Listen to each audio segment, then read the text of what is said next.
Welcome to the Entrepreneur Hustle, where we're sharing tips and insight to a community of entrepreneurs who are hustling towards success. I'm Eleanor, a small business attorney and serial entrepreneur, so I get all the highs and lows of entrepreneurship.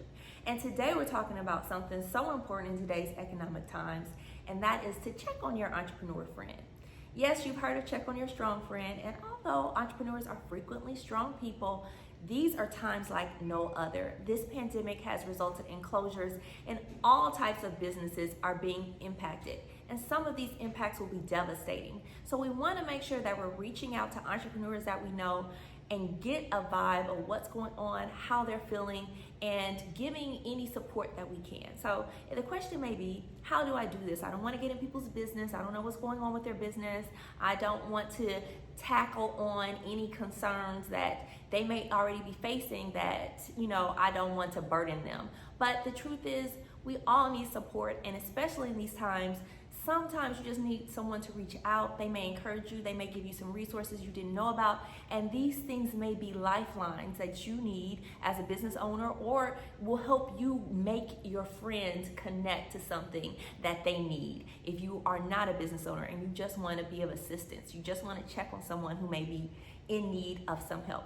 So here are some tips that I think are important when it comes to reaching out to an entrepreneur to see how they're doing and what can be done in these economic times. The first is to be authentic. However you're reaching out, it doesn't have to be something that you're adding, okay, well, I'm just checking on you because XYZ, I want to see when I'm getting my hair done next. It doesn't have to be about you. Make it something authentic about them. Really tapping into what you know about them. It may not even be a friend, really. It may be a business owner that you usually patron that now is closed and unable to provide services or products, and you just want to check on them, letting them know that you're concerned, that you care, that you will still intend to patronize their business after this is all done. So be authentic in however you reach out. If it's via text or email or giving them a call, just make sure that you are really invested and interested in what's going on in their business.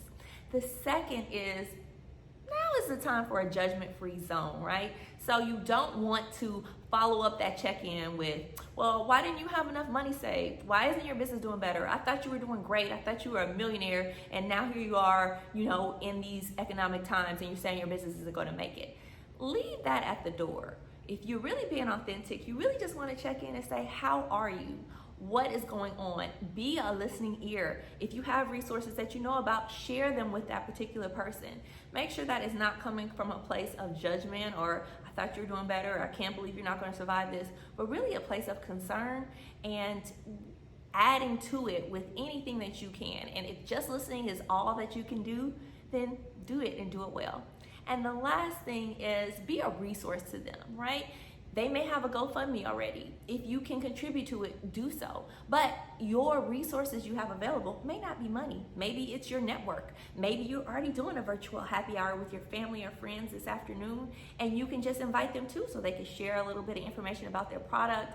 Maybe you have some insight to different bids they could get into or a different line of business that may work for them. Whatever resources you have, apply. Make sure to share them. They may appreciate it. And if nothing else, by sharing your resources, I can guarantee you, entrepreneurs are used to being busy, busy, busy. And during this time where they may be at home or they may be available to connect with their clients, they still are probably learning. They still are probably looking for opportunities. And if you can help them with that, that's a resource. And that lifeline may be just the connection they need to get them from where they are now to success when this is all over, because we all have to expect that there is some sort of glimmer to this dark cloud that's over us, right? So we're looking for the silver lining, and you may be able to provide that resource for them. So don't be afraid to A, be authentic, B, no judgment, and C, share your resources with them. Add them on where you can. Make sure they know that you enjoyed their service or product, that you are interested in coming back to them when this is all over. And maybe just by sharing their information, your experience, adding a testimonial to Google, you can do that. You can encourage them and you can get them to the end. Small businesses are the lifeline of American economy, and we want to make sure that when this is all over, they're there, they're supported, and your favorite stores, restaurants, businesses, nail salons, hair salons are there when this is all over.